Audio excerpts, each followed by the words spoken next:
Vous regardez Al24 News, il est tout juste midi, à la une de ce journal. Depuis Niamey, l'Afrique renouvelle son engagement vers l'industrialisation du continent, plus que jamais un impératif géoéconomique. Le Conseil mondial de la paix ouvre grand ses portes au Sahara occidental, qui devient membre de son comité exécutif.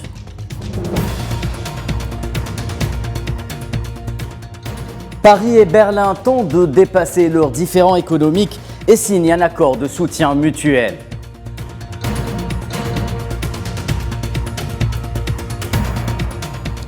Enfin, Coupe du Monde, déception pour le Qatar, le pays organisateur éliminé de la compétition. Les Grenats sont tombés hier face au Sénégal.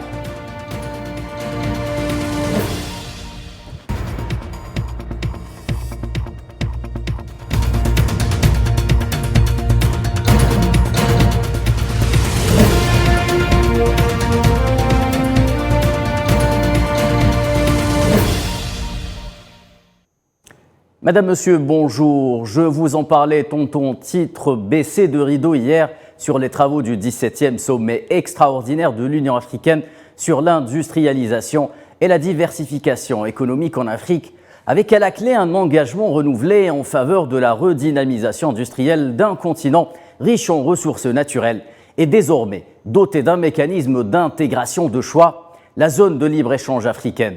Retour sur cet événement avec Amin Toutah. La mise en œuvre de la zone de libre-échange continentale. Industrialisation et diversification économique, tel était l'enjeu du 17e sommet extraordinaire de l'Union africaine au Niger. Un rendez-vous continental censé donner un nouveau souffle au secteur économique dans un continent qui regorge de richesses naturelles et une jeune composante démographique.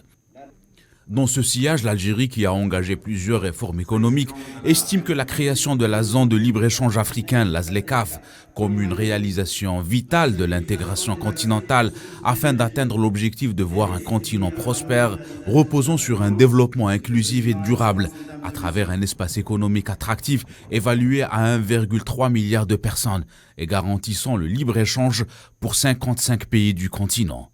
Selon plusieurs observateurs, ce projet économique pourrait élever l'activité commerciale et attirer les investissements étrangers. Outre l'enjeu économique, l'apparition de nouveaux défis sur la scène internationale, tels que les retombées de la pandémie du Covid-19 et le conflit en Ukraine, ainsi que le réchauffement climatique, ont montré le besoin urgent pour l'Afrique de se doter d'un mécanisme de développement facilitant les échanges économiques entre les pays africains, pouvant ainsi faire face aux répercussions économiques et sociales des crises extracontinentales, tout en poursuivant le développement de l'Afrique.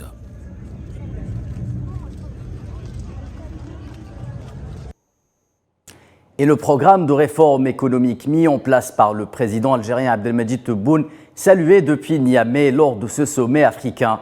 Intervenant lors des travaux de ce sommet, le Premier ministre algérien Ayman Ben Abdelrahman est revenu sur les réalisations de l'Algérie depuis 2019, notamment en matière de promotion des exportations hors hydrocarbures. Écoutons le Premier ministre.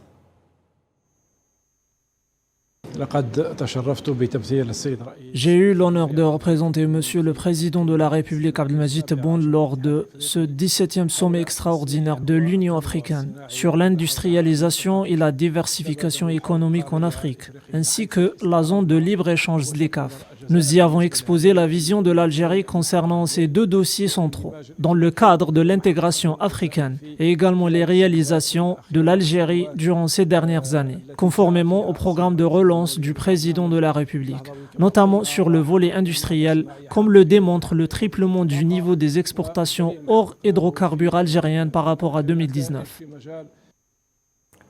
Et pour tenter de comprendre les réels enjeux de ce sommet, nous avons le plaisir d'accueillir en direct par téléphone M. Abdelrahman Hadef, expert international en économie. Monsieur Hadef, bonjour. Bonjour, M. Khaladine. Alors, il semblerait que l'Afrique veuille enfin prendre son destin économique en main et mettre les bons ingrédients, notamment en matière d'intégration, pour relancer la machine industrielle.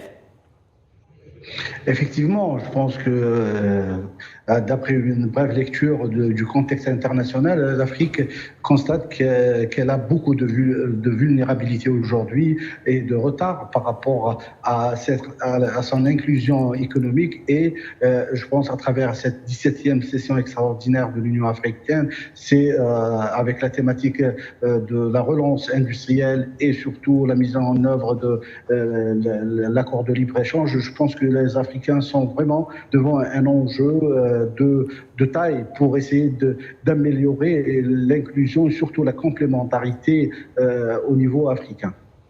Merci Monsieur Hadef, je rappelle que vous étiez en direct avec nous depuis Alger. Alors il est à noter également que le chef de la diplomatie algérienne, Ramtan Lamamra, s'est rendu hier en Tunisie en qualité d'envoyé spécial du président de la République algérienne Abdelmadjid Tebboune pour remettre au président tunisien Kais Saïed une lettre de fraternité. Lamamra a été reçu par son homologue Athman El-Jarandi. L'actualité, c'est aussi cette bonne nouvelle concernant l'avenir du Sahara occidental.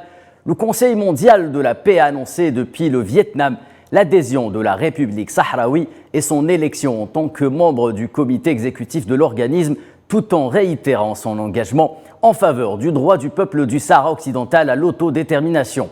Le Conseil a déclaré, je cite, « Dans le but de rassembler davantage de forces mondiales dans la lutte commune pour la paix, le développement et le progrès, le CMP a approuvé à l'unanimité l'adhésion de la race dès son élection en tant que membre du comité exécutif de l'organisme. » Fin de citation.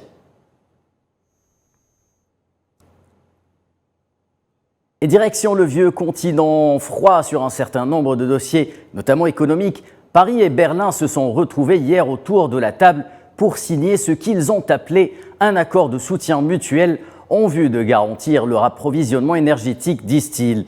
Selon les termes de cet accord, la France devra aider l'Allemagne à réduire sa dépendance en gaz russe via des livraisons de gaz, tandis que celle-ci soutiendra son voisin pour sécuriser son approvisionnement en électricité au cours de cet hiver. Il est essentiel d'adopter des mesures pour ramener les prix de l'énergie à des niveaux raisonnables, c'est-à-dire à des niveaux liés à la réalité des coûts de production, en évitant les effets d'aubaine et les effets spéculatifs. Et dans le dossier ukrainien, Kiev annonce que de nouveaux bombardements ont eu lieu hier sur la ville de Kherson. 15 personnes auraient été tuées et 35 autres blessées, tandis que 58 ont été évacués.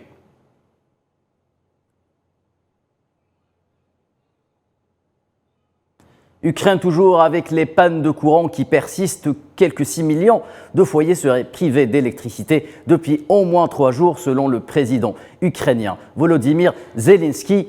La plupart des problèmes se situent au niveau de la capitale Kiev.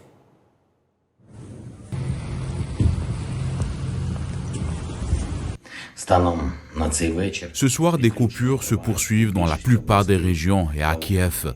Plus de 6 millions de foyers au total. Près de 12 millions ont été affectés mercredi soir. La plupart des problèmes se situent actuellement dans la capitale, ainsi que dans les régions de Kiev, d'Odessa, de Lviv, de Venetia et de Dnipropetrovsk. Géopolitique à présent, il n'y a pas que l'océan Atlantique pour séparer les États-Unis de l'Europe, il y a aussi des intérêts. Les relations économiques bilatérales enregistrent plusieurs fausses notes depuis quelques mois sur fond d'instrumentalisation par Washington de certains dossiers de coopération. Celui de la transition énergétique n'est pas en reste. Amin Toutah. Le torchon brûle entre l'Union européenne et les États-Unis au sujet du Green Subsidy Act, un gigaplan de subventions américains sur fond de programmes de réforme environnementale et sociale, censé booster le développement et la commercialisation de produits et technologies vertes. 430 milliards de dollars mis sur la table par Washington en faveur du climat. Les États-Unis qui font un pas en faveur du climat jusque-là, tout semble correspondre à la démarche européenne d'accélérer la transition énergétique. Problème, les avantages accordés, notamment sous forme de crédit d'impôt, pouvant aller jusqu'à 7 500 $ pour l'achat de véhicules électriques, ne s'appliquent qu'aux produits américains sortis d'usines américaines, ce qui exclut de facto les automobiles produites dans l'Union européenne. Bruxelles grince les dents, le plan est jugé contraire aux règles de concurrence établies par l'Organisation mondiale du commerce. Et pour cause, les 27 ont taclé leur allié transatlantique au sujet de ce plan controversé lors d'une réunion des ministres du commerce européens. Inquiets pour leur industrie, les pays membres espèrent pouvoir trouver une solution d'ici le 5 décembre. Date de la rencontre entre les responsables américains et européens. En France, par exemple, ce sont quelques 10 milliards d'investissements et pas moins de 10 000 emplois qui seraient menacés par les subventions américaines. Le ministre délégué auprès de la ministre française de l'Europe et des Affaires étrangères chargée du commerce extérieur a déclaré que la transition américaine vers une économie plus verte devrait se faire sur la base d'une concurrence loyale, plutôt qu'avec des mesures qui enfreignent les règles de l'Organisation mondiale du commerce. Devant ce bras de fer qui s'annonce entre les deux partenaires, l'Europe et ses entreprises sont dos au mur. Récemment, le commissaire européen chargé du marché intérieur, Thierry Breton, a été jusqu'à agiter la menace de mesures de rétorsion contre les Américains. États-Unis toujours, et comme chaque année à l'approche de la période des fêtes, la folie du Black Friday atteint des millions d'Américains. Dans les rues de New York, une marée humaine a pris d'assaut les magasins de Manhattan à la recherche de la promotion idéale, alors que les porte-monnaies sont mis à rude épreuve devant les commerçants et les marketeurs qui redoublent d'ingéniosité pour attirer les consommateurs.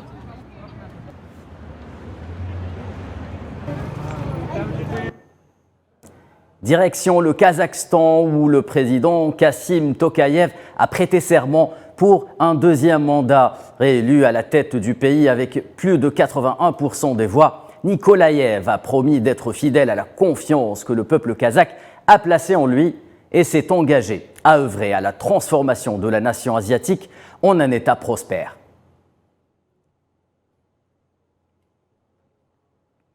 Toujours en Asie et en Corée du Sud, on n'arrête pas le progrès. Séoul a lancé sa première ligne de bus conduite autonome dans le cadre d'une expérimentation qui, selon les ingénieurs qui l'ont conçue, vise à rendre le public plus confiant vis-à-vis des véhicules sans conducteur. Une expérience inédite pour les Coréens du Sud.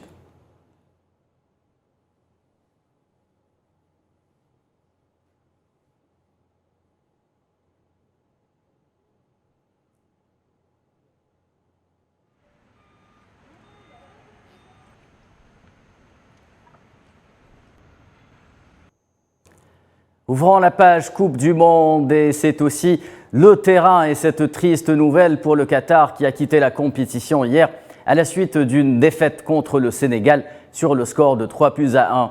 Dans le même groupe, les Pays-Bas n'ont pas pu faire mieux qu'un match nul face à une équipe solide de l'Équateur. Score final, 1 but partout.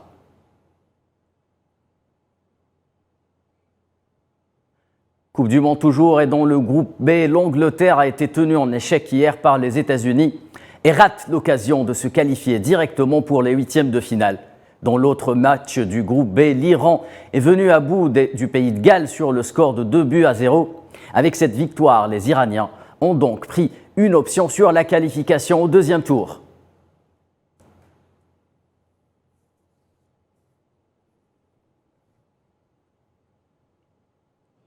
À noter que les frères et voisins tunisiens qui affrontent en ce moment même l'Australie perdent 1-0.